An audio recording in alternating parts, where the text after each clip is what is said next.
Seperti yang dikatakan Lani, salah seorang warga asli sekitar Pasar Modern Pelita Sukabumi, menurut dirinya, kondisi saat ini seperti kondisi puluhan tahun lalu di saat kondisi jalan raya yang berada tepat di depan kediamannya masih berfungsi dan belum tertutup oleh lapak-lapak PKL. Bahkan, dirinya mengapresiasi langkah penormalisasian fungsi jalan yang dilakukan saat ini, karena dengan pembersihan saat ini, lokasi sekitaran kediamannya tersebut tidak terlihat kumuh kembali.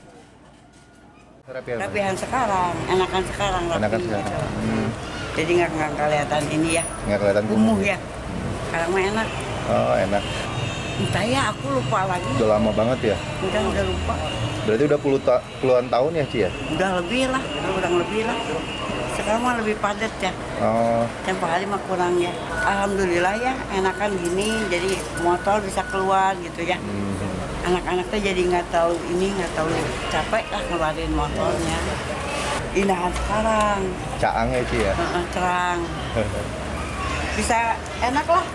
Anak-anaknya cuman nggak terlalu kumuh. Sama enak.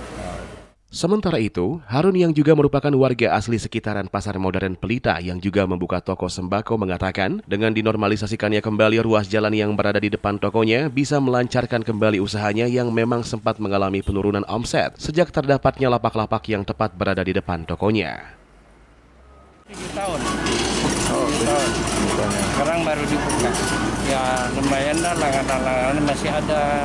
Sesudah ada lapak, ya langganan-langganan pada lari, yang ke timur, yang ke barat. Karena nggak kelihatan nggak tadi ya? kelihatan. Berarti sekarang Om seneng nggak setelah ini toko Ya buka lagi? mudah-mudahan lah semua pada lancar.